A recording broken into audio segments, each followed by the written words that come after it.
avant la fin de notre séjour terrestre. La dernière fois, on avait fait une introduction sur le thème des funérailles.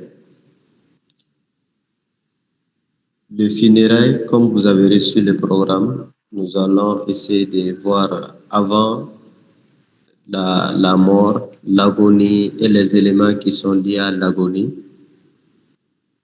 On va faire un aperçu général sur la maladie, les attitudes à adopter. C'est vrai qu'on peut mourir sans tomber malade, mais en général, la plupart, la majorité, ou ce qui est habituel, quand quelqu'un tombe malade, à la suite de la maladie, la personne va rendre l'âme. Donc, juste un aperçu général. Mais l'objectif de la science, ce n'est pas parler de la maladie et ce que l'islam dit de la maladie. Nous allons faire un aperçu et nous allons voir l'agonie, donc dans le chapitre de la mort, et ce que la famille du défunt doit faire quand quelqu'un rentre dans l'agonie, comment nous devons l'assister, l'accompagner, et jusqu'à la fin, à la fin de l'agonie, ce qui est permis, ce qui est interdit, Inch'Allah, nous allons présenter. Et si possible, nous allons introduire le chapitre de lavage mortuaire pour cette séance. D'abord, pour la maladie, comme nous le savons tous, c'est une épreuve. Le prophète sallallahu alayhi wa sallam nous a dit que la maladie est une épreuve et la maladie est une source d'expiation des péchés. C'est vrai, souvent, lorsque l'on tombe malade, on est attristé, chagriné, on est affolé, on est stressé, mais la maladie en soi, c'est une bénédiction.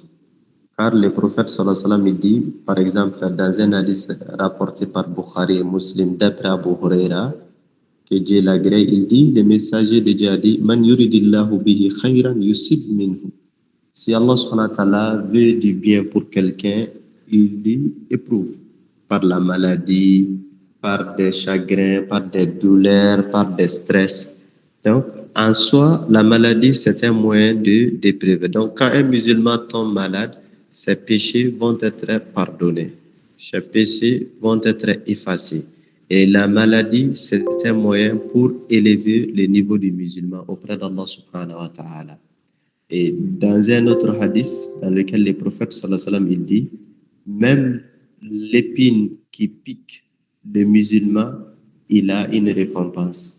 Le fait que tu vas être piqué par une épine, par une aiguille, si vous voulez, ceci, ça va être une expiation des péchés. Donc, la maladie en soi, c'est une faveur qu'Allah subhanahu wa ta'ala accorde aux croyants. Et nous devons accueillir la maladie sous cet angle-là. C'est pourquoi l'islam demande aux croyants d'être patients. La patience et la persévérance pendant le temps de la maladie. Il faut se patienter. Il faut comprendre que c'est la volonté d'Allah subhanahu wa ta'ala. Il faut comprendre que c'est une épreuve émanant de lui. Peut-être les médecins vont dire que bon, cette maladie ne peut pas être guérie. Bon, ça c'est selon la limite de connaissance, le niveau des personnels soignants. Mais Allah subhanahu wa ta'ala aussi, il a son agenda. Mais en aucun cas, le musulman ne doit perdre la foi face à la maladie. En aucun cas, le musulman ne doit être démoralisé à cause d'une maladie. Donc, quelque chose qui te purifie, qui t'enlève, qui te permet de se débarrasser de tes péchés, qui t'élèvera auprès de ton Seigneur. Pourquoi c'est chagriner? Pourquoi être démoralisé par rapport à cette chose? Pourquoi détester même? Donc, cela ne veut pas dire que nous allons préférer ou tenter de tomber malade, mais lorsque Dieu Dieu nous éprouve par la maladie, nous devons être persévérants. Et quand on est persévérant, la récompense va être énorme. C'est pourquoi, d'après un hadith rapporté toujours par Bukhari et Muslim, un jour, Ibn Abbas, il a dit à un autre, à Toa, à un successeur de compagnon, dit, veux-tu voir un homme, un habitant du paradis qui vit encore sur la terre. Quelqu'un qui est destiné au paradis, mais la personne n'est pas encore morte. Il dit que oui, je vais le voir. Et Ibn Abbas lui a montré à Médine une femme noire, une vieille femme noire. Et il lui a raconté l'histoire en lui disant que cette vieille, un jour, elle est venue voir le prophète sallallahu alayhi wa sallam en lui disant que elle s'est plainte en disant au prophète qu'elle elle fait des crises. Bon, on peut qualifier, elle fait des crises d'épilepsie. Elle s'évanouit, elle fait des crises d'épilepsie de temps en temps. Et donc, elle est venue demander au prophète de lui faire des doigts afin que son mal puisse être soulagé, son mal puisse être guéri. Et le prophète sallallahu alayhi wa sallam lui a dit, si tu veux, tu restes patiente, tu vivras avec cette crise d'épilepsie à répétition et en fin de compte, tu auras le paradis. Mais si tu veux aussi, il n'y a pas de problème, j'invoquerai Dieu pour toi et ta maladie sera guérie. Et la femme, elle a dit, s'il y a le paradis, Allah, après ma patience, j'aurai le prix de mon paradis, c'est ma patience par rapport, ma patience durant cette maladie, pour cette maladie, il n'y a pas de problème, je me patienterai. Mais elle a demandé au prophète que le prophète prie pour elle afin qu'elle ne se déshabille pas. Parce que quand elle faisait des crises, elle se déshabillait. Et le prophète sallallahu alayhi wa sallam a prié pour elle afin qu'elle ne se déshabille plus. Et dès lors, elle continuait de faire des crises d'épilepsie sans se déshabiller. Elle est restée patiente. Et c'est pourquoi le compagnon Abdullah ibn Abbas lui a indiqué à un autre tabi'in en disant que celle-là est un habitant du paradis. Donc c'est pour dire que la maladie, c'est une source d'élévation. Il y a certains historiens même vont aller loin en disant que lorsque le prophète a voulu épouser une femme, le père de celle-là, pour faire l'éloge de sa fille, elle a fait beaucoup de commentaires jusqu'à ce que le père disait que ma fille, elle n'est jamais tombée malade. Le papa pensait que ça, c'était un honneur pour sa fille. Le prophète a dit que, bon, quelqu'un qui n'est jamais tombé malade, cela suppose que la personne a beaucoup de péchés. Donc, le prophète a renoncé au projet du mariage. Bon, ça, c'est d'après certains spécialistes de la sira, de la vie du prophète, alayhi salatu wassalam. Donc, pour dire que la maladie en soi est une bénédiction. Mais la maladie, même si c'est une bénédiction, c'est une faveur, cela ne veut pas dire qu'on ne peut pas se plaindre. Le malade, il peut se plaindre. Il peut dire au médecin, à son médecin traitant, il peut à ses proches, il peut expliquer sa souffrance, ses douleurs, les peines qu'elle est en train de ressentir. Ça, ce n'est pas interdit. Mais l'objectif, c'est de ne pas critiquer Dieu. L'objectif, c'est de ne pas être pessimiste. L'objectif, c'est de ne pas perdre la foi. L'objectif, c'est de ne pas confondre la maladie et la malédiction. Ce n'est pas confondre la maladie et la perdition. Il ne faut pas penser que oui, je suis malade, ce qui veut dire que je ne suis pas apprécié par mon Seigneur. Je suis malade parce que je suis mauvais, je suis mauvais, je suis malade parce que je suis maudit. Cela n'a rien à voir. Et surtout, il est demandé, comme le Coran même nous dit, l'exemple du prophète Ayoub, alayhi salam, le prophète Job, Ayoub, comme Allah subhanahu wa ta'ala même l'a dit, il a éprouvé par la maladie. Et les exégètes disent que Ayoub a passé 16 ans dans la maladie. Durant 16 ans, il était malade, il ne s'est jamais plaint. Il est resté patient. Et Allah subhanahu wa ta'ala même, quand il a décrit Ayoub, le décrivit, Dieu a dit, Inna wajadnahu sabira. Nous l'avons trouvé patient. Il était vraiment endurant. 16 ans, il ne s'est jamais plaint. Et il était prophète, un grand prophète. Il était riche, il avait beaucoup de choses, mais il a perdu toute sa possession et il est tombé malade. Et c'est après qu'Allah subhanahu wa ta'ala lui a rétabli la santé, Dieu lui a accordé la guérison et Dieu lui a restitué tout ce qu'il avait perdu. Donc, le croyant doit toujours penser à ceci. On peut se plaindre, on peut dire, voilà, je souffre de telle partie. c'est telle partie qui me fait mal, mais il ne faut pas quand même tout le temps crier, l'âme s'est lamentée, maudit ou dire des choses qui vont aller à l'encontre des principes de l'islam, dire des choses qui vont aller à l'encontre de l'enseignement de l'islam. Et c'est pourquoi, comme on a dit, un jour, il y a un compagnon qui est rentré dans la maison du prophète sallallahu alayhi wa sallam. Il a trouvé que le prophète était en train de gémir, il est en train de grandir, maintenant, par la suite de la maladie. Et ce dernier a dit, mais le prophète, tu souffres de la maladie, tu souffres beaucoup. Hein? Le prophète a répondu, dit qu'effectivement, je souffre, je suis en train d'endurer la peine des 2 hommes parmi vous. Donc Dieu, il a doublé ma peine. La douleur que je ressens, c'est la douleur de 2 personnes.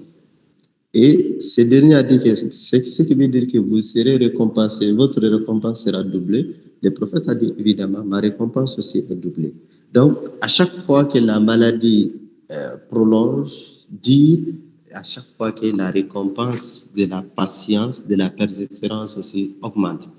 À chaque fois que la souffrance est énorme et à chaque fois que la récompense aussi sera grande auprès d'Allah subhanahu wa ta'ala. Dans tout ce que le malade ou le musulman doit faire, c'est d'être patient, accepter que c'est une épreuve d'Allah et prier Allah pour le soulagement. Et c'est pourquoi, autre avantage aussi, par exemple, quelqu'un qui avait l'habitude de jeûner les jeudis, les lundis, un exemple, quelqu'un qui a l'habitude de prier la prière nocturne toutes les nuits, quelqu'un qui est habitué à faire la lecture du Coran, il avait des wourds du Coran, si la maladie l'empêche de poser ses actes d'adoration, Allah subhanahu wa ta'ala lui donne la récompense complète. Dieu lui récompense comme s'il a accompli les œuvres. Il est habitué à poser une action quelconque, la maladie l'empêche, même si il passait 10 ans, 20 ans, 30 ans dans cette maladie, sa récompense ne sera pas interrompue. Donc ça aussi, c'est des avantages liés à la maladie. Et c'est pourquoi l'islam encourage les musulmans de rendre visite à un malade. Et le prophète sallallahu alayhi wa sallam, il a parlé beaucoup de bienfaits liés aux visites d'un malade. Beaucoup de hadiths qui donnent l'avantage de visiter un malade. Mais un de ces hadiths-là, que nous allons nous contenter, dans ces hadiths, le prophète, c'est un hadith rapporté par Bukhari, d'après Abu Musa al-Ash'ari. Le prophète sallallahu alayhi wa sallam a dit,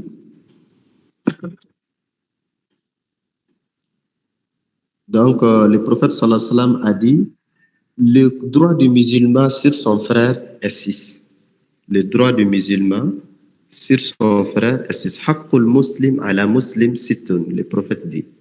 Donc, chaque musulman, il a droit de ces 6 éléments que nous allons citer. Chacun de nous, nous avons ce droit et chacun de nous doit s'acquitter de ses devoirs. Donc, nous avons ce devoir envers nos frères et nos frères, ils ont ce droit. Maintenant, ils doivent recevoir ce droit venant de nous, notre part. Et les compagnons, ils ont demandé quels sont ces droits. Le prophète dit, Ida laqitahu fasallim alayhi. Quand tu le rencontres, il faut le saluer. Quand tu le rencontres, le saluer, c'est le droit du musulman. S'il t'invite, il faut répondre à son invitation. Tant qu'il n'y aura pas de péché, tant que l'invitation, ce n'est pas à la base de la désobéissance d'Allah, tu dois le répondre. Et s'il te demande des conseils, il faut lui conseiller. Quand il te demande, je veux que tu me conseilles, je veux me consulter, j'ai besoin de ton idée, il faut être sincère avec lui. Il ne faut pas le cacher, il ne faut pas lui mentir, il ne faut pas le trahir. Et le prophète dit, quand il éternue, lorsqu'il dit, après avoir terminé, Alhamdulillah, c'est ton devoir de lui répondre en disant, Yarhamkallah. Yarhamkallah. Donc ça, c'est son droit. Et ensuite, le prophète dit, lorsqu'il tombe malade, c'est ton devoir de lui rendre visite. Donc, dans un autre hadith, le prophète dit, la première visite que nous effectuons, la première visite du malade c'est un devoir.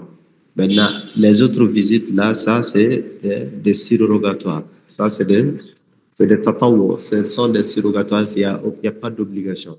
Mais quand ton frère, ta soeur, elle tombe malade, tu dois leur rendre visite. Ça, c'est son droit. Et enfin, le sixième droit, lorsqu'il meurt, le prophète dit, on doit suivre son cortège funèbre. Lorsque les musulmans meurent, on doit l'accompagner dans sa tombe. Donc, ça, c'est quelques éléments qui nous parlent. Et c'est pourquoi, lorsque nous rendons visite à un malade, on doit lui parler des poliment, lui accorder, augmenter sa confiance dans Allah subhanahu wa ta'ala, lui soulager et tenir compte de son état, de ne pas durer longtemps, de choisir les moments.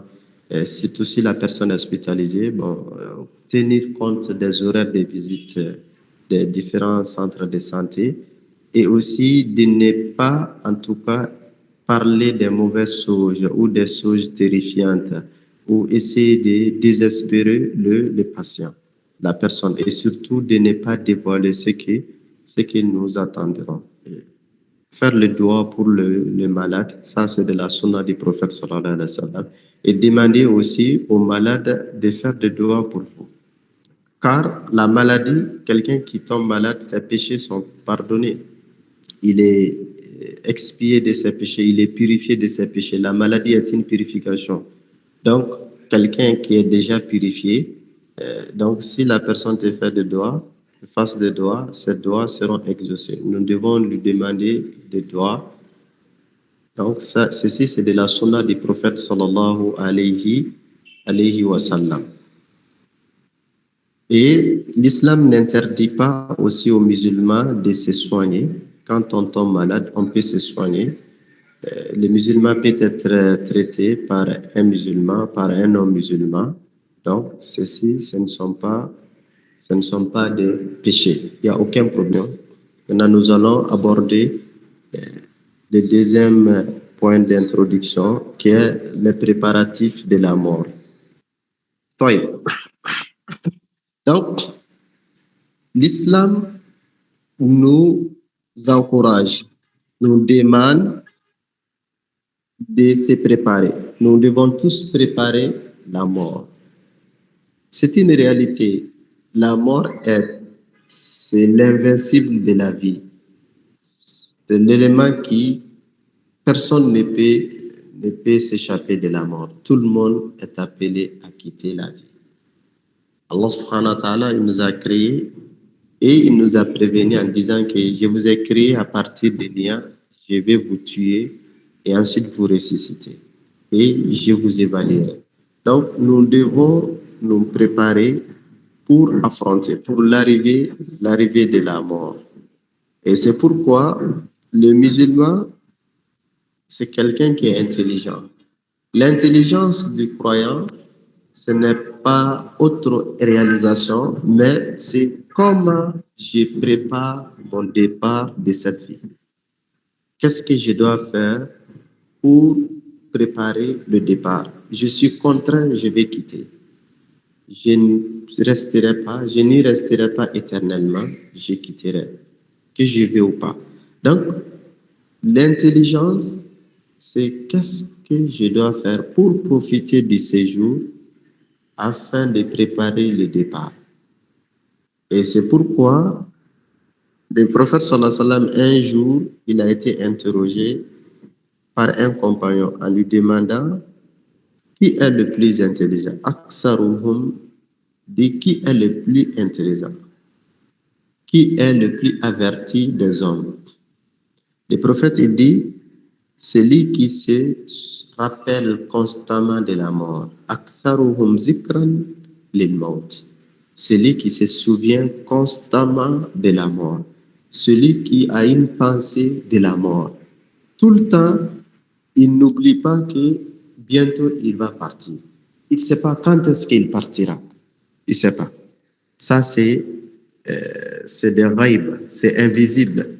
C'est destin, c'est Dieu seul qui peut répondre la question. Quand est-ce qu'il partira?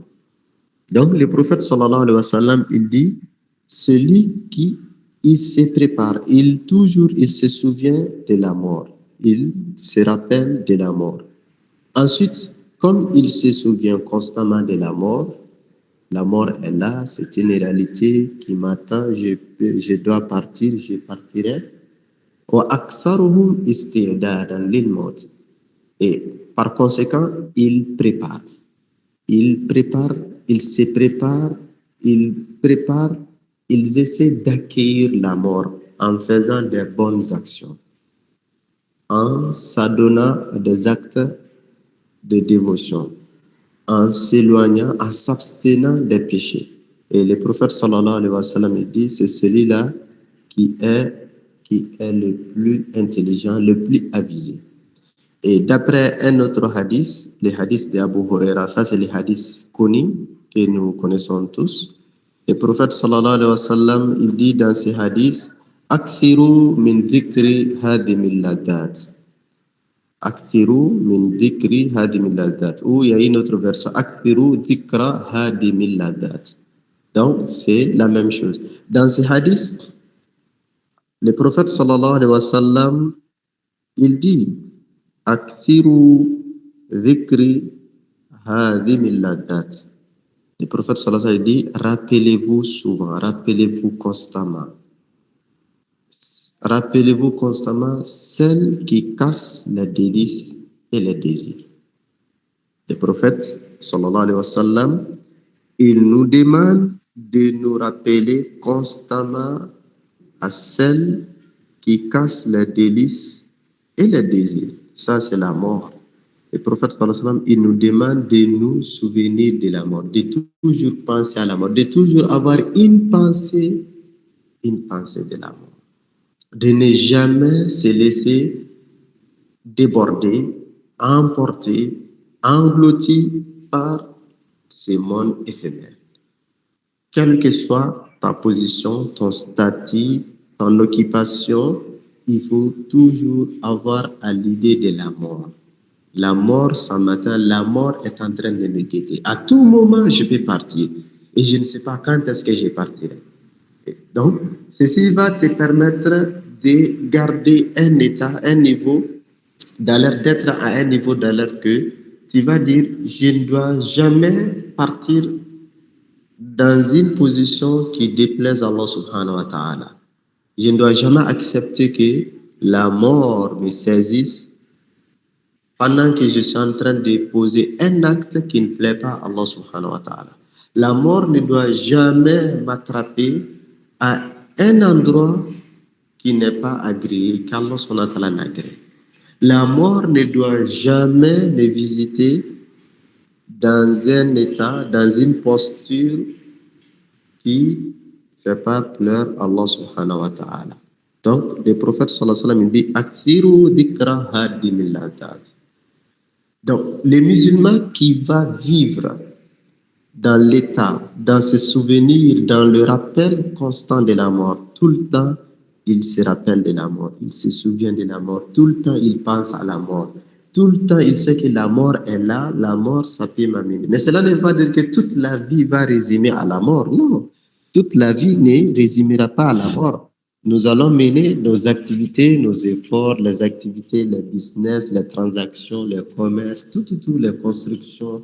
Donc, les autres activités, nous chercherons la vie, les avantages de la vie, les bonheurs de la vie, les délices de la vie, les faveurs de cette vie. En même temps, nous avons une pensée de la mort. En même temps, nous n'oublions pas la mort. En même temps, nous négligerons pas aussi la mort. Et ce qui va permettre aux croyants de ne jamais détester la mort, mais de ne jamais aussi souhaiter la mort. Ça, c'est extrêmement important. Quelle que soit l'épreuve de la vie, il faut se rappeler de la mort, il faut se souvenir de la mort, mais il ne faut pas demander la mort. Il ne faut pas souhaiter la mort. Tout comme il ne faut pas détester aussi la rencontre d'Allah subhanahu wa ta'ala. Donc, le prophète sallallahu alayhi wa sallam nous a mis en garde de ne pas souhaiter la mort, de ne pas demander la mort, quel que soit le problème. La pauvreté ne doit pas te pousser à demander la mort, à souhaiter de la mort, jamais. La maladie, quelle que soit la douleur de la maladie, ne doit pas te pousser à souhaiter la mort. C'est pourquoi, entre parenthèses, en islam, l'euthanasie est interdite. En islam, on ne peut pas demander l'euthanasie, même le patient. C'est vrai, dans certains pays, si le patient ou la famille du patient donne le consentement, on peut procéder par l'euthanasie.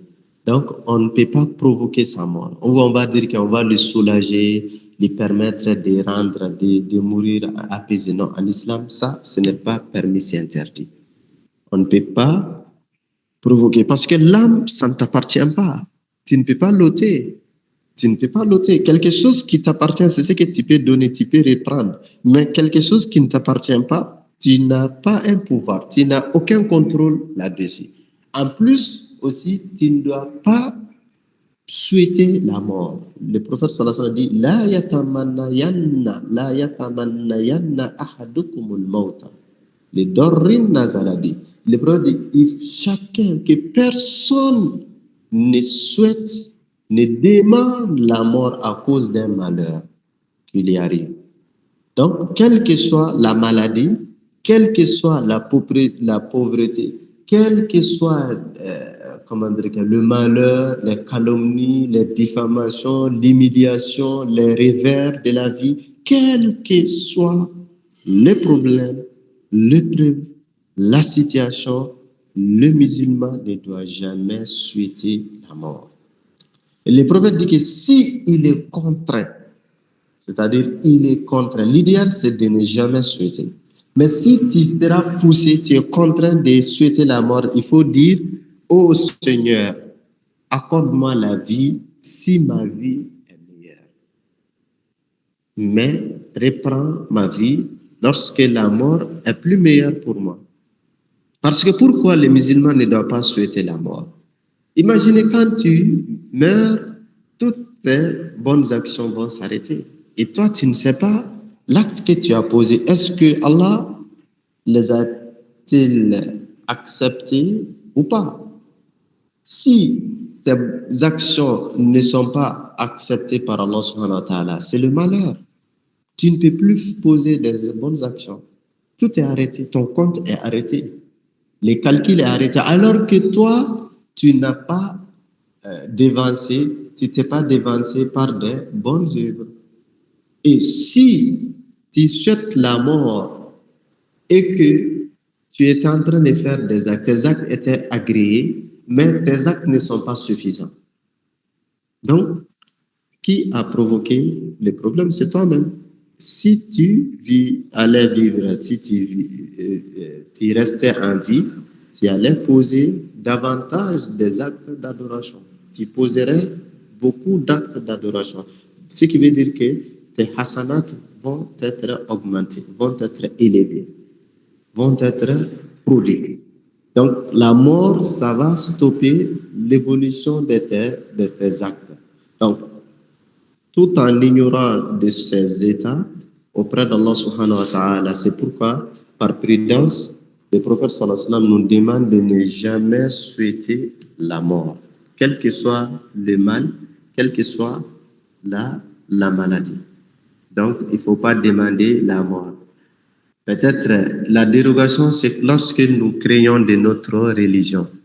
Nous créons que nous sommes au point d'être tentés dans notre religion, éprouvés dans notre religion. Il y a une tentation où nous craignons de ne pas perdre notre foi, de ne pas abandonner notre foi, de ne pas apostasier. Dans ce cas, on peut prier. Mais dans tous les cas, même si vous priez, vous craignez de votre religion, il faut toujours demander à Allah subhanahu wa ta'ala, comme le prophète il a dit dans un hadith, dans lequel le prophète sallallahu alayhi wa sallam il dit Allahumma inni as'aluka fil al-khayrat wa tark al-munkarat wa hubb al-masakin wa an taghfira li wa tarhamni wa idha aradta fitnata fi qawmi fatawaffani ghayra maftunin wa as'aluka hubbaka jusqu'à la fin du hadith. Donc il dit ô Seigneur, le prophète dit dans cette invocation, si tu veux éprouver tes serviteurs de leur religion ne m'éprouvent pas. Tue-moi, rappelle-moi afin de ne pas m'éprouver de ma foi. Donc, ça veut dire, tu demandes à Allah subhanahu wa ta'ala de t'épargner de la tentation dans ta religion. Dans ta religion, mais pas dans ton corps, pas dans ton honneur, pas dans ta dignité, dans tes possessions. Non, les tentations de la possession du corps, de la dignité, tout ceci, c'est passager, c'est éphémère. C'est éphémère. Mais si c'est une tentation avérée que l'on craint pour sa religion, c'est dans ces cas de figure que l'on peut espérer. Mais dans tous les cas, le prophète sallallahu alayhi wa sallam nous déconseille de ne pas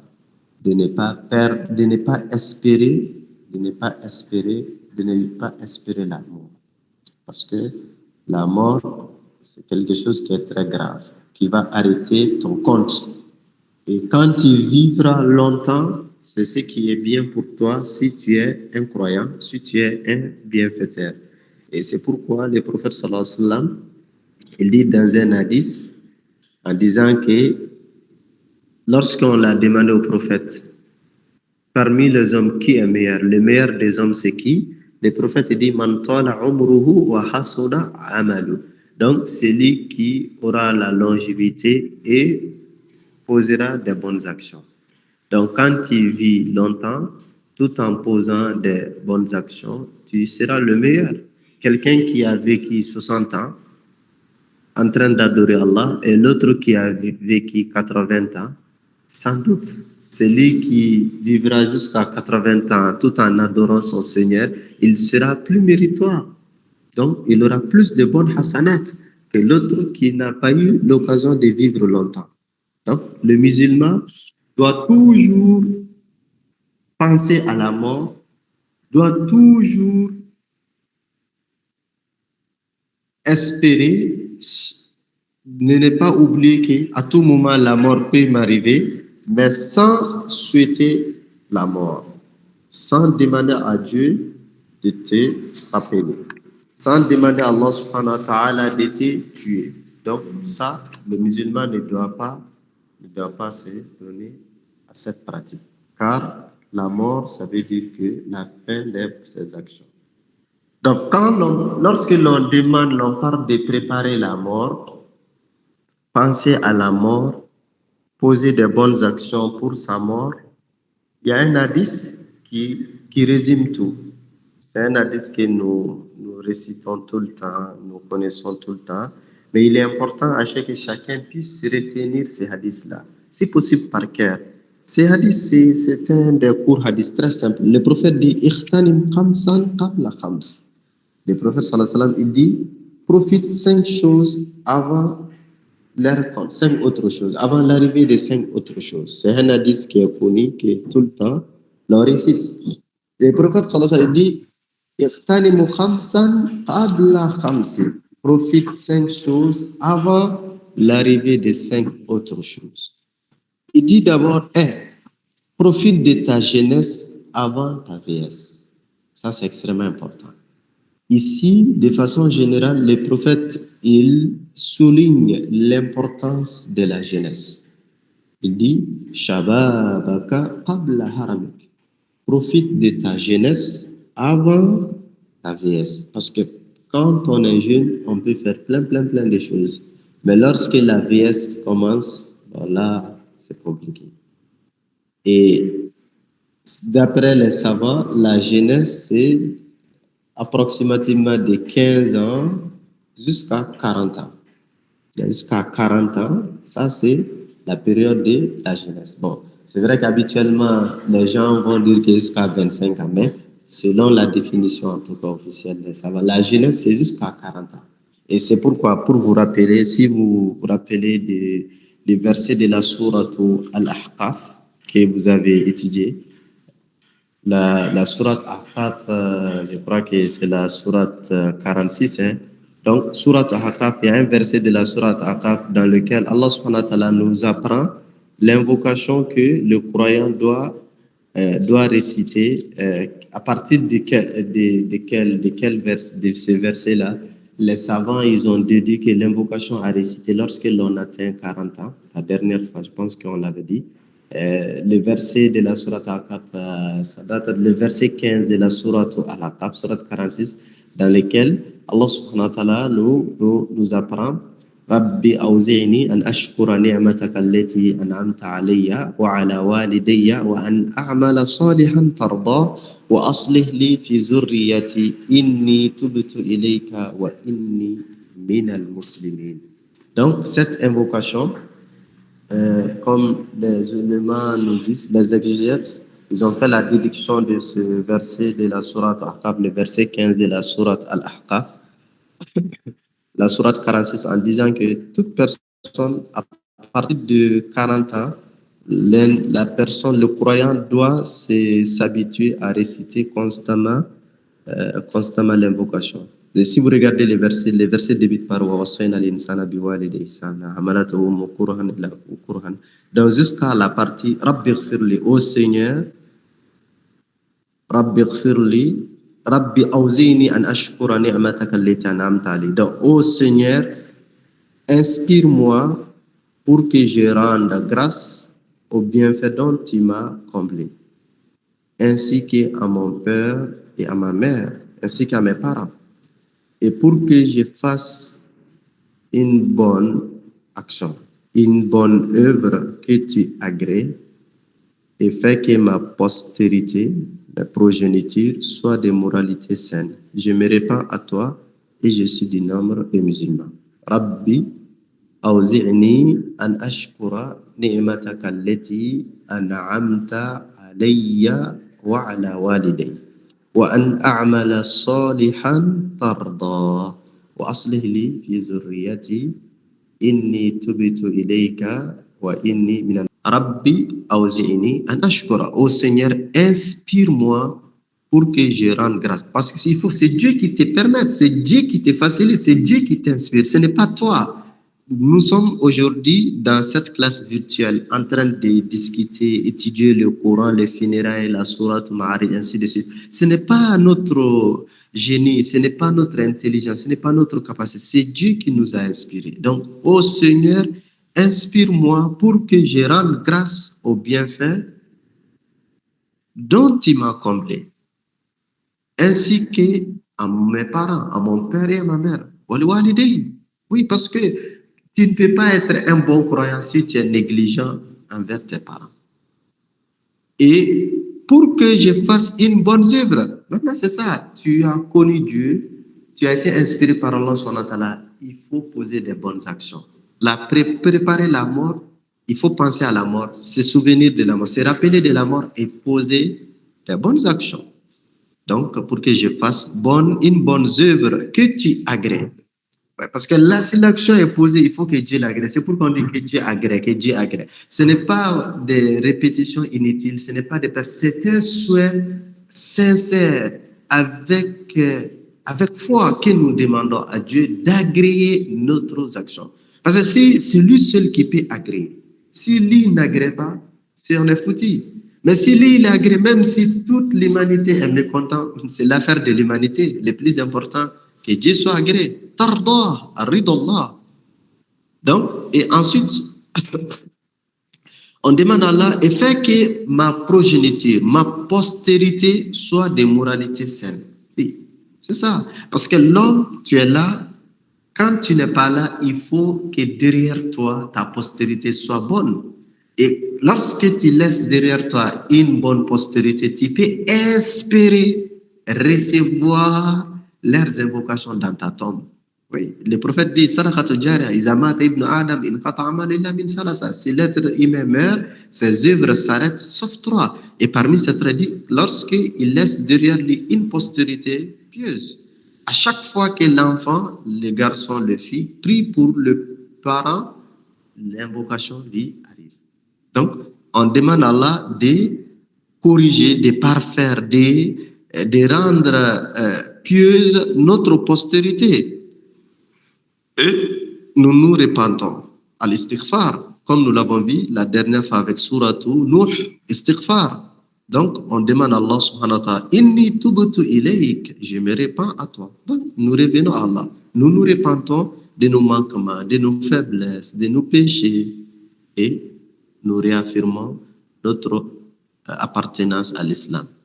Donc, cette invocation, le prophète n'a pas dit explicitement, mais les exégètes du Coran, ils ont analysé les versets, ils ont compris que le verset fait allusion. Parce que au début du verset, Allah subhanahu wa ta'ala dit « Et nous avons enjoint à l'homme de la bonté envers son père et sa mère. Sa mère l'a péniblement porté et en a péniblement accouché. » Et ça dit que la jeunesse, c'est de 15 ans à partir de la puberté jusqu'à 40 ans. Donc, cette période, c'est la période de la jeunesse. Et d'après le verset 15 de la sourate 46, nous pouvons déduire que lorsque nous atteignons 40 ans, alors ça doit être notre quotidien. Si vous pouvez réciter tout le temps, faites au minimum une fois, ou bien 3 fois matin, 3 fois le soir, une fois quand même, ça c'est voilà, la limite. La dernière limite, dire Rabbi awzini an ashkura ni'mataka allati an'amta alayya wa ala walidi, donc jusqu'à la fin de l'invocation. Ensuite, le prophète il dit wasihhataka qabla sakamik. La deuxième chose qu'il faut profiter avant son contraire, le prophète dit profite de ta santé avant la maladie. Il faut profiter quand tu es en bon état de santé avant de tomber malade. Quand tu n'es pas malade, tu peux faire plein de choses. Tu peux jeûner, tu peux faire des triplets de jeûne, de doublés de jeûne, les lundis, les jeudis, les nuits blanches. Tu peux les jeûner, les jours blancs, tu peux les jeûner. Tu peux jeûner tous les quelques jours chaque mois.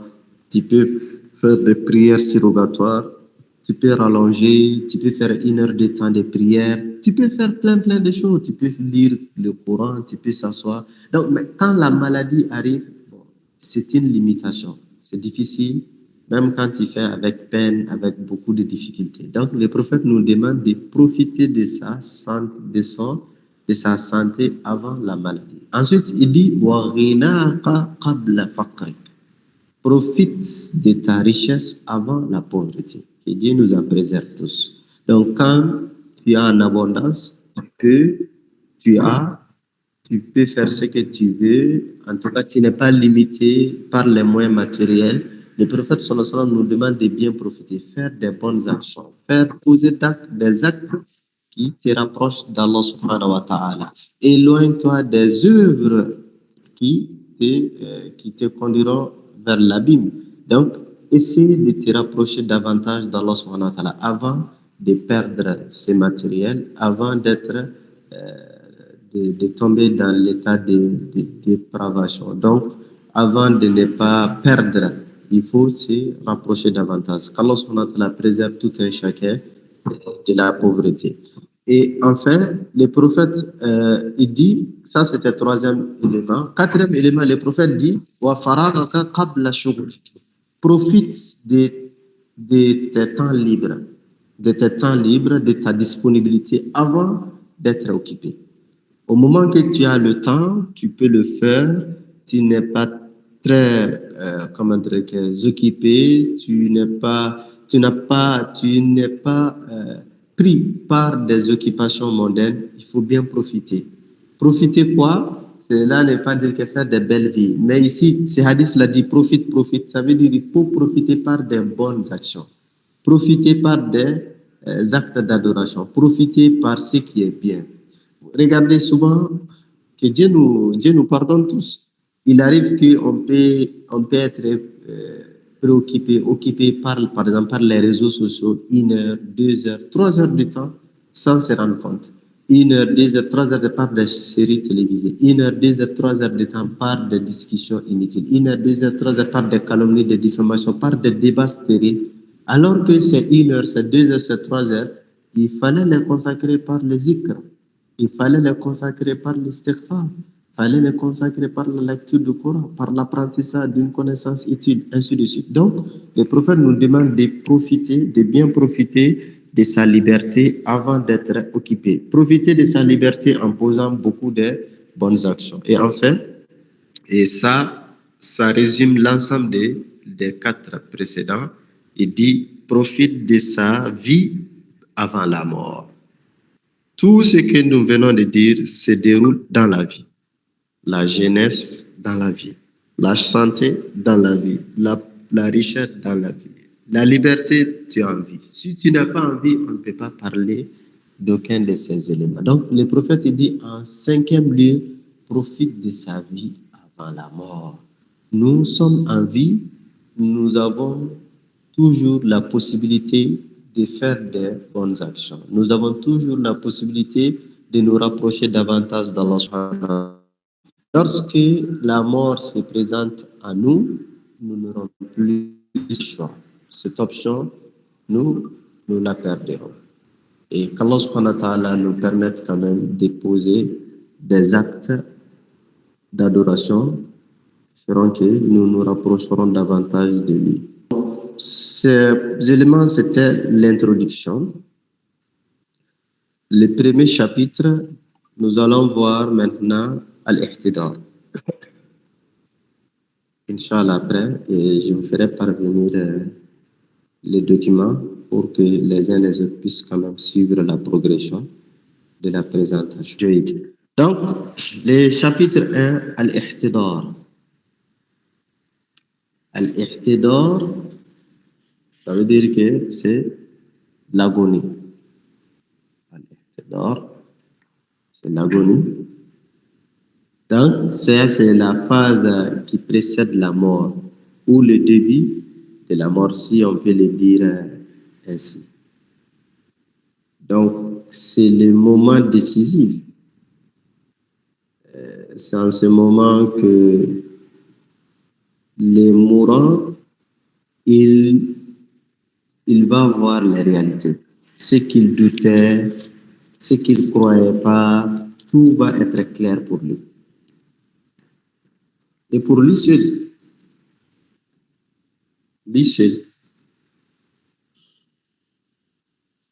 Car dès que l'on rentre dans le stade d'agonie, nous allons voir les anges. Nous rencontrerons les gens, les paradis, l'enfer, tout sera là. Et en ce moment que l'homme réalisera que le matériel, la richesse, n'a aucune valeur si elle n'est pas dirigée vers l'adoration d'Allah subhanahu wa ta'ala. Les enfants n'ont aucun poids s'ils ne sont pas orientés, éduqués vers Allah subhanahu wa ta'ala. Les liens de famille, liens de sang, l'honneur, les grades, les titres, tout ceci n'a aucune importance. Et en ce moment, la grandeur d'Allah se manifestera davantage. Même la famille du mourant, qui vont dire que bon, nous allons contacter tel médecin, nous allons appeler telle clinique, nous prenons rendez-vous dans tel hôpital, dans tel CHU, on va amener, on l'amène dans tel pays, telle référence, tout ceci n'a aucune importance. Al-Ihtidar. Donc, et ce moment est critique. Est critique surtout lorsque ceux qui ont assisté à quelques cas de mort, peut-être ils peuvent sentir si la personne était malade ou à l'hôpital ou même à la maison. Lorsque l'on sent que la personne a atteint la phase critique, cette étape, elle est vraiment capitale. La première des choses que la famille du défunt doit faire, donc l'agonie dans un premier temps, ça, on n'a pas besoin de dire plus parce que c'est le moment où l'âme s'apprête à quitter le corps. C'est ça. Donc, c'est le moment où l'âme s'apprête à quitter le corps. Et l'agonie, ça dépend. Pour certains, c'est rapide. Pour d'autres, ça peut être retardé. Ça peut être prolongé. Comme nous l'avons vu dans la sourate Naziat, وَالنَّازِعَاتِ غَرْقًا وَالنَّاشِطَاتِ نَشْطًا. Pour certains individus, c'est rapide. Mais pour d'autres, ça prend du temps. Ça prend du temps. Maintenant, c'est seul Allah subhanahu wa ta'ala aussi peut maîtriser cette situation. Ce n'est pas parce que la personne ne crie pas, ceci ne veut pas dire que la personne n'a pas senti d'agonie. La personne était calme, la personne ne parlait pas, ne pleurait pas. Cela ne veut pas dire que la personne n'a pas senti de peine dans son agonie, durant son agonie.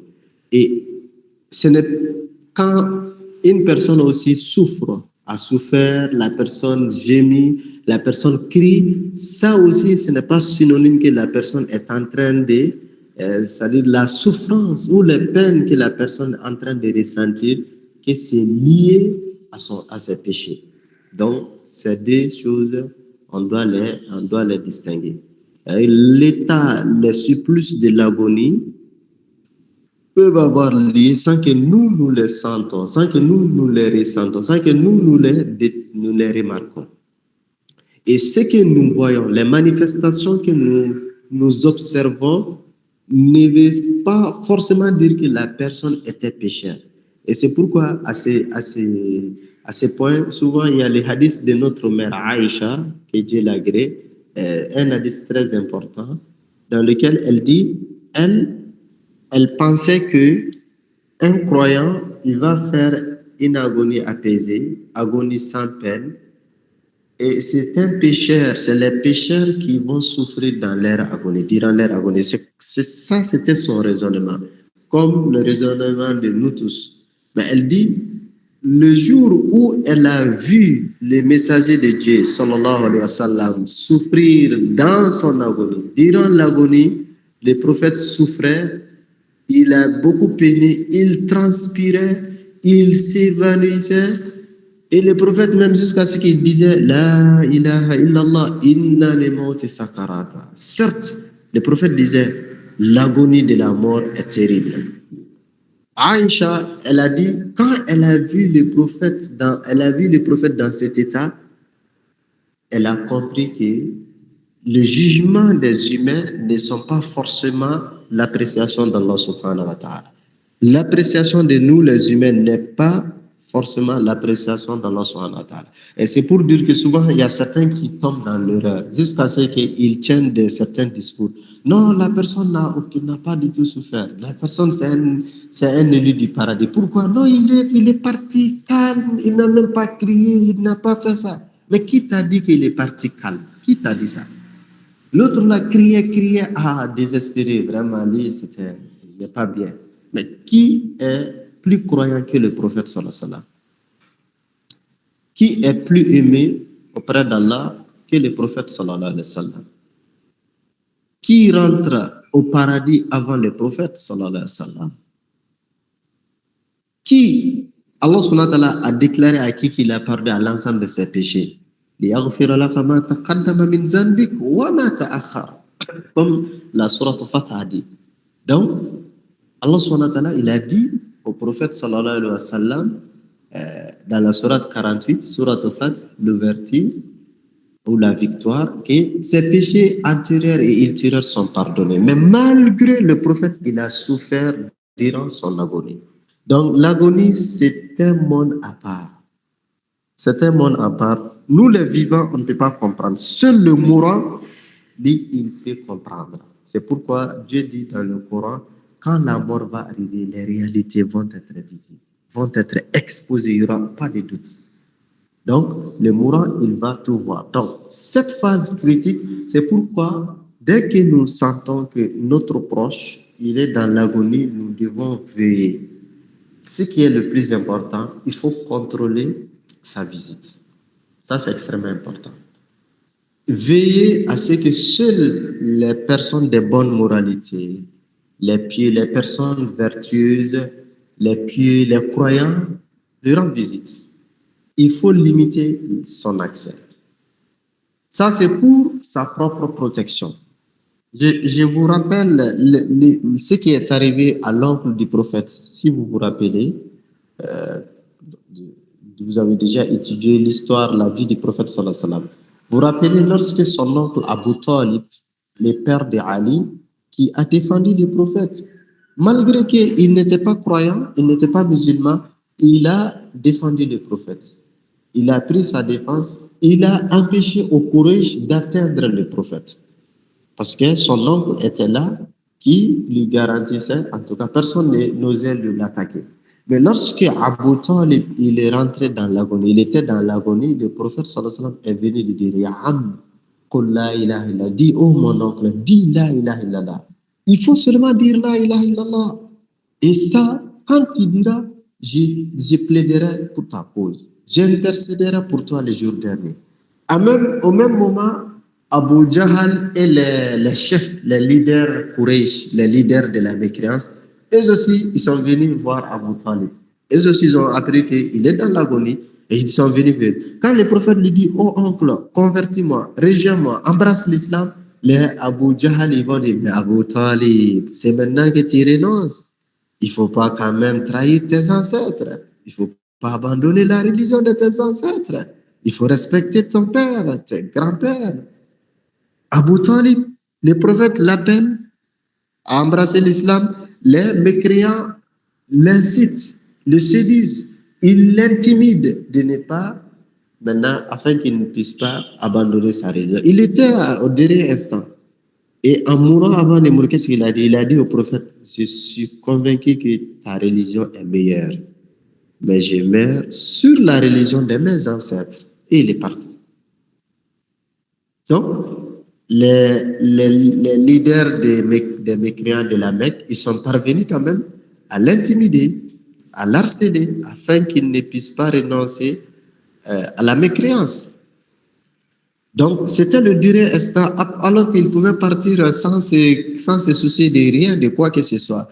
Mais l'influence des mauvaises personnes. Donc, c'est pourquoi il est important, dès que l'on sent que notre proche, notre patient, notre parent, notre frère, nos conjoints sont dans l'agonie, il faut veiller. Quelles sont les personnes qui vont avoir l'accès à lui? Donc, si ce ne sont pas des personnes de bonne moralité, des personnes vertueuses, ils vont l'influencer négativement. Parce qu'une seule phrase, ça peut tout bouleverser. Une seule phrase, il peut tout bouleverser.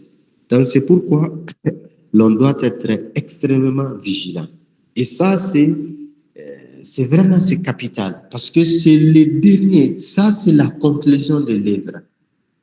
Un seul faux pas à cet instant, en ce moment, ça peut rendre l'effort de 40 ans, l'effort de 60 ans, l'effort de 80 ans vont tomber à cause de l'attitude de quelques minutes ou de quelques heures ou de quelques jours. Donc, c'est pourquoi les proches doivent être vigilants. Bon, comme nous l'avons dit, dans la majorité, ce qui est très fréquent, la personne tombe malade à la suite de la maladie, la mort va arriver, mais ce n'est pas dans tous les cas. Si dès que l'on sent que notre proche, il commence à être dans cet état, l'on doit vérifier. Si dans la famille, on peut même détacher quelques personnes, une personne ou quelques personnes qui ont de bonnes moralités, qui comprennent la législation, les principes de l'islam, qui sont avisés, patients, en tout cas, afin qu'ils l'assistent, c'est encore mieux. Bon, dans certains pays, il y a des services qui assistent les malades.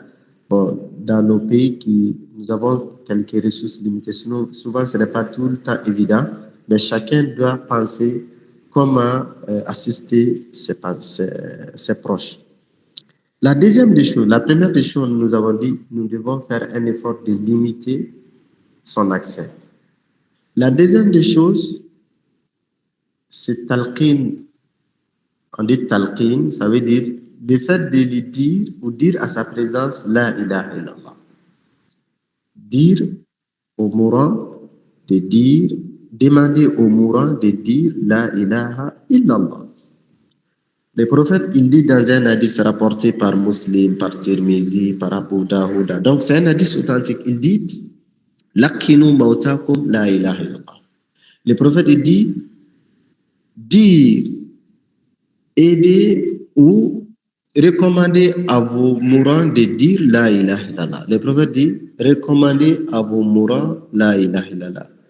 Accompagnez-les, aidez-les de dire la ilaha illallah. Dans notre hadith, il dit Man kana akhiru kalamihi la ilaha illallah dakhala al-jannah. Dans un autre hadith, le prophète sallallahu alayhi wa sallam, il dit si la dernière parole de quelqu'un est la ilaha illallah, celui dont sa dernière parole, celui dont la dernière parole sera la ilaha illallah, entrera au paradis. Ici, le prophète, il dit dakhala al-jannah. Il n'a pas dit sayadkhulul jannah. Il n'a pas dit yadkhulul jannah. Il dit dakhala. Dakhala, ça veut dire que c'est mal. C'est le passé. Il est déjà entré au paradis. Donc, ces hadiths, il y a beaucoup des éléments que l'on peut retenir. D'abord, la première des choses du hadith, Regardons d'abord la forme, ensuite, jetons un coup d'œil au fond. On doit dire à qui de dire la ilaha illallah. Certains savants vont dire que il faut pas dire aux mourants, c'est-à-dire ne le dites pas, dis la ilaha illallah. Ils vont dire, et ce groupe de savants soutient l'idée de dire, c'est-à-dire prononcer aux présences du mourant, à côté du mourant, la ilaha illallah. Si vous êtes à côté de quelqu'un qui est dans l'agonie, vous avez vu les signes que la personne est dans l'agonie, maintenant vous dites la ilaha illallah, la ilaha illallah, à côté de lui, afin qu'il puisse se répéter, sans lui demander de dire. Ça, c'est certains groupes de... Pourquoi ces groupes de savants soutiennent cette position? Parce qu'ils disent que l'agonie, c'est une souffrance, c'est une épreuve. La personne va souffrir, la personne va sentir des soifs, va sentir beaucoup de peines, des difficultés, va voir des choses terrifiantes qu'il n'a jamais vues dans sa vie. Les anges de la mort, souvent les anges du paradis, de l'enfer. Donc, il y a beaucoup de choses terrifiantes qui se déroulent pendant ces moments. Donc, quand tu lui diras de dire la ilaha illallah, la personne peut réagir mal, va te répondre mal, va crier, va maudire, va insulter. Donc, afin de ne pas pousser le mourant de commettre une erreur ou de dire quelque chose inapproprié, il y a certains groupes de savants qui disent que ne lui dit pas de dire la ilaha, vous dites seulement à sa présence. Vous dites de telle sorte qu'il puisse entendre la ilaha. Vous haussez le ton avec la formule de la ilaha. C'est comme vous l'incitez indirectement de dire la ilaha. Donc, ces groupes de savants, ils demandent, il ne faut pas dire, si vous accompagnez un mourant, quelqu'un qui est dans l'agonie, ne lui dites pas de dire la ilaha. Il faut plutôt dire la ilaha illallah, la ilaha illallah, la ilaha illallah, jusqu'à ce que la personne même, de son propre gré, répète avec vous la ilaha illallah. Donc, s'il arrive à répéter, c'est l'objectif que l'on vise. Donc, il a déjà dit la ilaha illallah, donc c'est tout. Mais il y a d'autres groupes de savants, ils disent que non, il faut lui dire de dire la ilaha. Dites-le de dire la ilaha illallah. Parce qu'ils disent que la raison est simple. Le prophète, il a dit à son oncle, oh mon oncle, dis la ilaha illallah. Une phrase seule qu'il faut prononcer, je plaiderai pour ta cause. Donc, eux ils disent, parce que quand il dira la ilaha illallah, c'est vrai, la personne est dans l'épreuve. Peut-être l'épreuve, les choses étranges que la personne observe en ce moment, la personne ne va même pas penser à la ilaha illallah. Donc, il faut lui demander de dire. Donc, tu lui demandes de façon expresse. Donc, nous avons ces deux positions. Maintenant, chacun de ces deux avis sont corrects. Quitte à nous, en fonction de notre situation, en fonction de la personne qui est à côté de nous, de savoir comment il faut dire. Comme on dit dans l'histoire d'Imam Ahmad bin Hanbal, Imam Ahmad bin Hanbal, lui, il fait partie des 4 grands imams. Quand il était dans l'agonie, il y a un jeune étudiant qui était à côté de lui qui disait « Dis la ilaha illallah, dis la ilaha illallah ». Il disait « Imam, dis la ilaha illallah ». Ahmad bin Hanbal a dit « Oh jeune homme, ne fais pas comme ça. Quand tu es à côté de quelqu'un qui est en train de mourir, tu dis, il faut dire à côté de lui seulement la ilaha illallah. Mais ne lui demande pas de dire, sinon tu vas le déranger, tu vas le gêner. Regarde, Imam Ahmad, il était au point de mourir, mais il n'a pas cessé d'enseigner. Il a corrigé l'erreur de ces jeunes. Mais comme je l'ai dit, c'est une divergence entre les savants, divergence de compréhension, d'interprétation des différents événements. Le plus important, c'est de dire à côté du défunt, de la personne qui est en agonie, soit de lui demander explicitement ou implicitement la ilaha illallah. Donc, est-ce qu'on doit dire la deuxième phrase, c'est-à-dire Muhammad Rasulullah, ou on peut se contenter de la ilaha illallah? Donc, si on se contente de la ilaha illallah, il n'y a aucun problème. Mais lorsque la personne ajoute Muhammad Rasulullah, ce n'est pas mal aussi. Mais la formule de la ilaha illallah est suffisante. Bon, c'est vrai, ce point aussi, c'est un point de divergence entre les savants. Bon. Ceux qui disent que c'est suffisant, ils disent que parce que le prophète, il a dit, celui dont la dernière parole est la ilaha illallah, sera la ilaha illallah, il entre au paradis. Il n'a pas dit Muhammad Rasulullah. Il y a les autres savants disent que oui, mais on sous-entend que Muhammad Rasulullah doit accompagner, parce que sans Muhammad Rasulullah, la ilaha illallah n'aura pas de sens. Bon, dans tous les cas, le plus important que la personne mourante prononce la ilaha illallah. Accompagné par Muhammad Rasulullah, c'est bien. Sans être suivi par Muhammad Rasulullah, ce n'est pas un problème.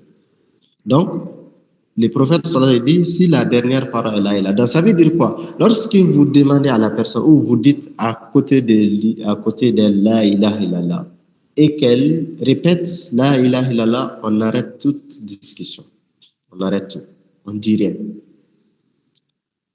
Et s'il parle autre chose, vous répétez la ilaha illallah. L'objectif que la dernière phrase, en tout cas, que nous attendons, soit la ilaha illallah. Donc, vous avez remarqué, souvent, lorsque nous assistons certains, pendant l'agonie, il y a d'autres qui vont parler de leurs enfants, de leurs richesses, de leurs possessions, qui vont parler d'autres choses. Il y a d'autres qui ne parlent que Dieu, le paradis, qui parlent des bonnes actions. Mais dans tous les cas, nous essayons de leur demander de se concentrer sur la ilaha illallah. Il faut leur donner l'espoir. Il faut leur préparer à affronter l'épreuve de la mort. Il faut les aider à supporter l'épreuve de la mort. Donc, c'est pourquoi nous, on répète à côté de la ilaha illallah. Si la personne parle autre chose, ensuite, on revient sur la ilaha illallah. Dès qu'elle parle la ilaha illallah, on arrête tout. Donc, c'est pourquoi on demande, il faut que dans la pièce, que des personnes vertueuses, des bonnes moralités occupent la pièce. Dans des personnes de mauvaise moralité, de mauvais caractère, il ne faut pas leur permettre l'accès. Parce qu'ils vont parler de ta richesse, où se trouve le chèque, où se trouve le code bancaire, les numéros de compte, ceci, cela, le code secret. Ils vont parler d'autres choses de futilité.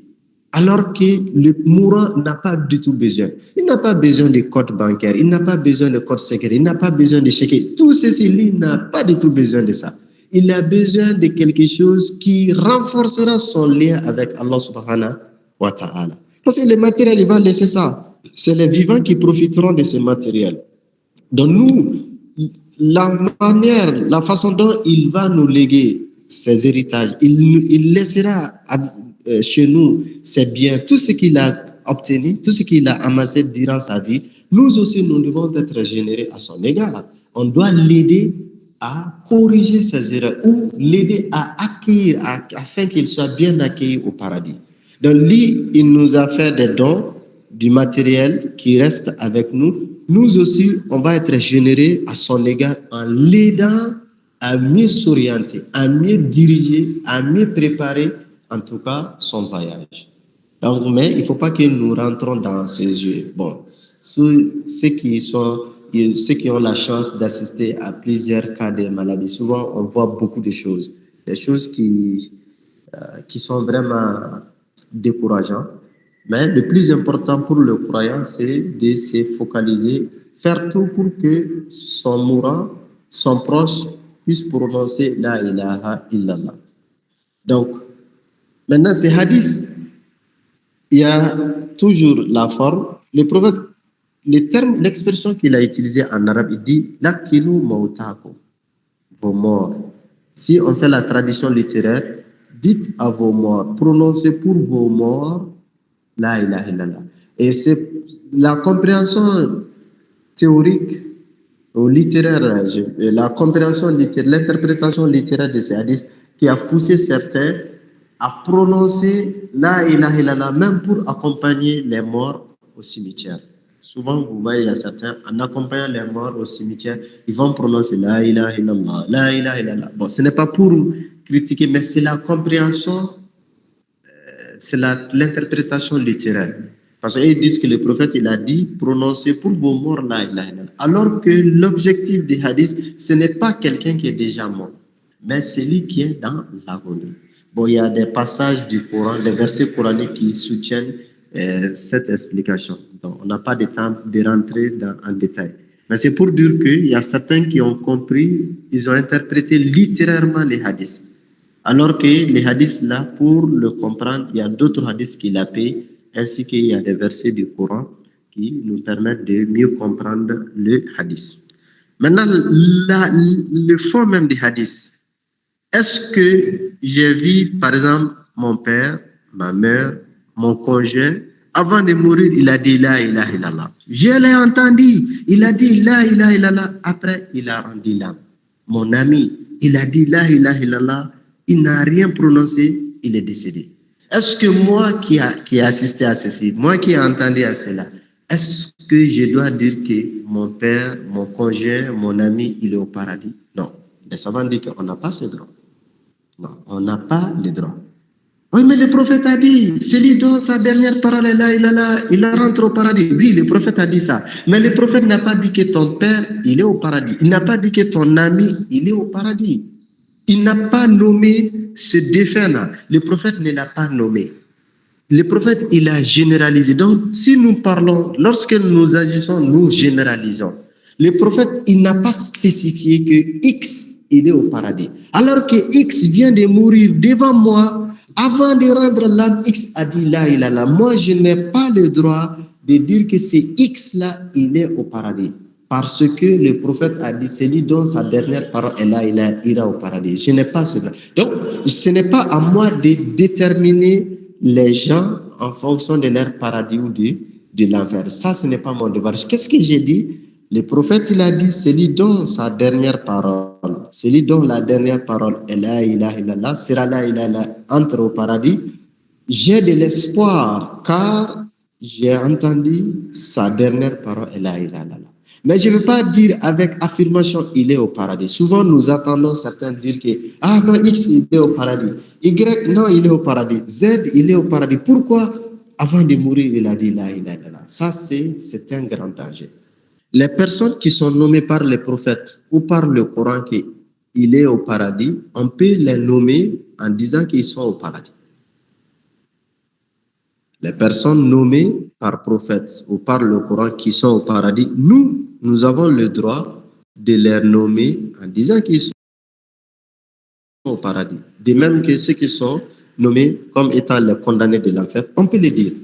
Mais toute personne qui n'a pas été nommée, même si c'est l'imam, même si c'est le marabout, même si c'est le savant, même si c'est n'importe qui, tant qu'il n'a pas été nommé par prophète ou par Allah, nous n'avons pas le droit de le nommer en disant qu'il est au paradis. Mais on peut dire, nous avons l'espoir pour lui parce qu'il était imam. Nous avons l'espoir pour lui parce qu'il était hafiz. Nous avons l'espoir pour lui parce qu'il était marabout. Nous avons l'espoir pour lui parce qu'il était sérieux. Nous avons l'espoir pour lui parce qu'il a fait ça, il était généreux, il a fait ça, il a construit la mosquée, il a construit ceci. On peut dire ça. Nous avons l'espoir pour lui. Pas quand il a fait cela. Mais on ne donne jamais l'affirmation. Ça, c'est extrêmement compliqué.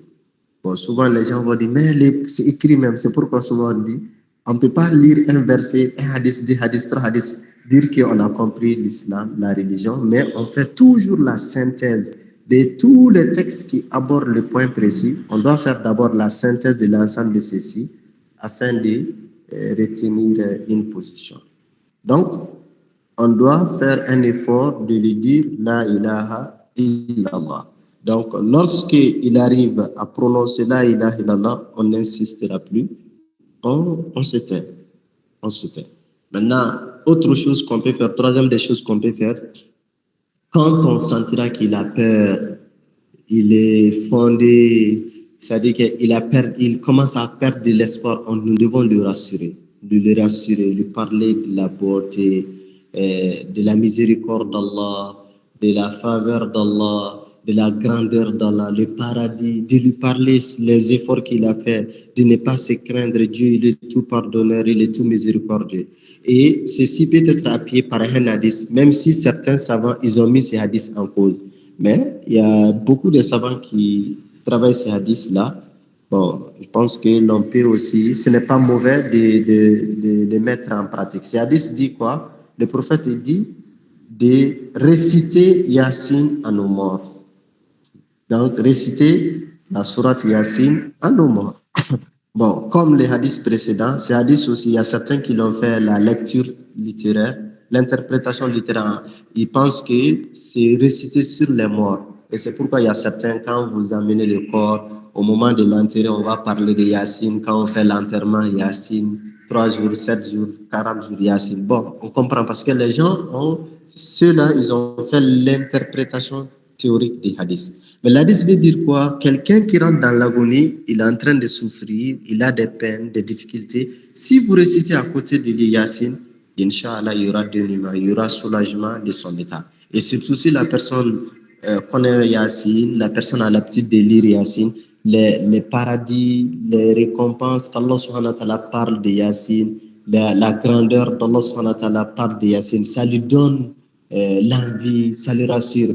Par exemple, inna ashab al-jannati al-yawma fi shughulin fakihun hum wa azwajuhum fi dhilalin ala al-araiki muttaqun. Jusqu'à la fin. Donc, ça lui donne l'assurance, la garantie de ne pas désespérer de la grandeur d'Allah. Mais là, dans tous les cas, la troisième des choses que l'on peut faire, c'est de lui rassurer, c'est de lui parler des avantages, la miséricorde d'Allah, les faveurs d'Allah subhanahu wa ta'ala, afin qu'il ne puisse pas mourir, il ne puisse pas aller à la rencontre de Dieu tout en détestant.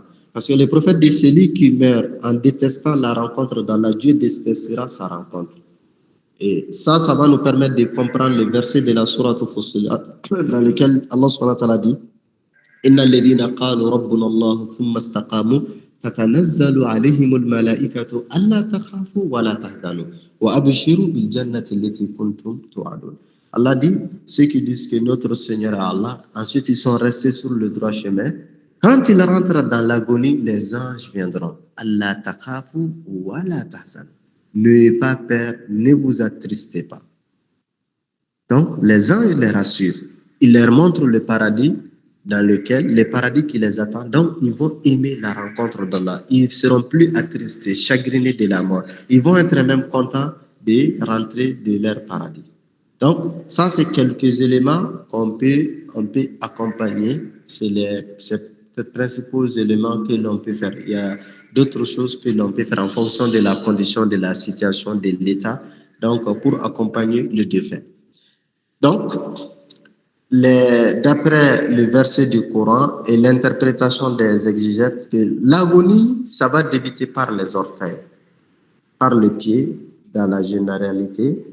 Donc, l'âme va être retirée des orteils, des genoux, de la hanche, de la poitrine, jusqu'à ce que l'âme va arriver au niveau de la clavicule. Donc, c'est en ce moment que, comme Allah subhanahu wa ta'ala dit, فلولا إذا بلغت الحلقوم وأنتم حينئذ تنظرون ونحن أقرب إليه منكم ولكن لا تبصرون. Dans la sourate Waqi'a, Allah subhanahu wa ta'ala là-bas, à la fin de la sourate, il nous parle l'état de l'agonie. Et dans la sourate Al-Qiyamah aussi, il nous donne aussi un état. كلا إذا بلغت التراقي وقيل من راق. Maintenant, quand l'âme en arrive au clavicule, وقيل من راق, et qu'on dit qui est exorciseur. Et l'agonisant, le mourant, il est convaincu que c'est la séparation, que c'est la mort. Personne ne peut l'exorcer, personne ne peut le guérir. Et que la jambe s'enlace à la jambe. Donc, à ce moment, l'âme a quitté les pieds. Donc, les jambes vont s'enlacer donc l'une contre l'autre. Et l'âme va quitter. Donc, l'âme, c'est une créature que seul Dieu connaît.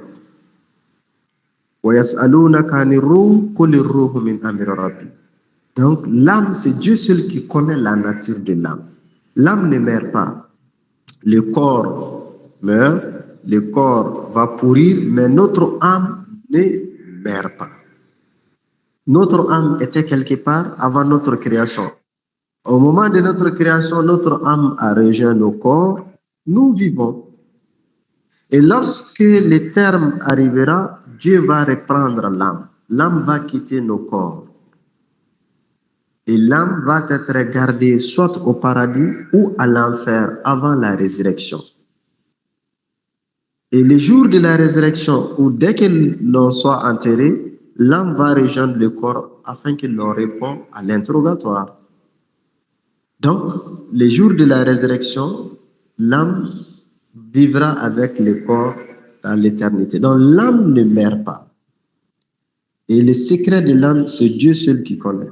Donc, le prophète dit, lorsque l'âme quitte le corps, lorsque l'âme quitte le corps, il y a une chose étrange qui se produit. Même si ce n'est pas toujours, mais quelquefois, ou dans la majorité des cas, on voit ça. Le regard va être fixé vers le ciel. Le regard va être fixé. Quand l'âme quitte le corps, si on rentre, on verra que le regard est fixé.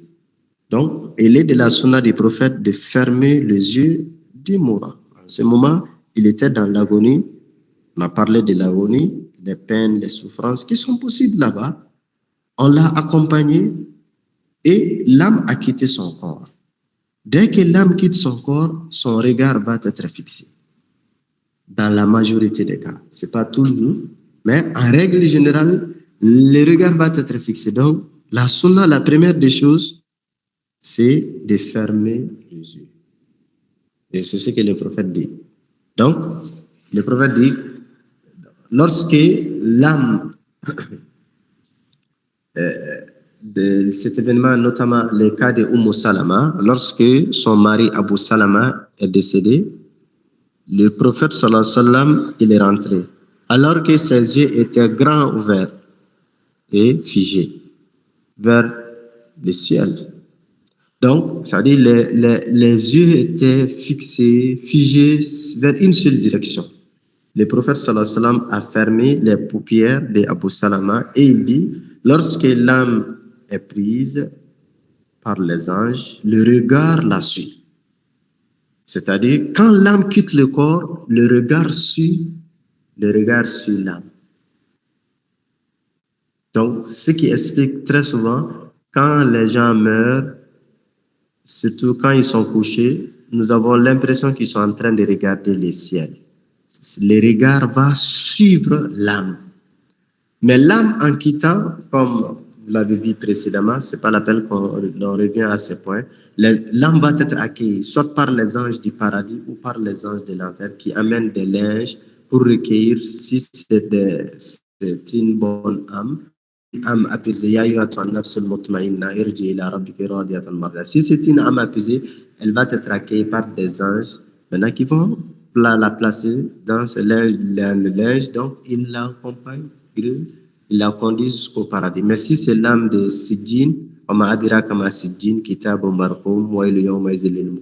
donc si c'est un âme de pervers, de mécréants, donc va aussi être accueilli par les anges de l'enfer qui l'amènent dans l'abîme de l'enfer, qu'Allah subhanahu wa ta'ala nous en préserve. Donc, on ferme les paupières afin de permettre, parce que si nous laissons le défunt dans cet état, c'est effrayant. Quand vous regardez, les regards sont fixés, c'est effrayant. Donc, on ferme les paupières du défunt. Et après, nous allons prononcer al-istirja, la ilaha inna lillahi wa inna ilayhi raji'un.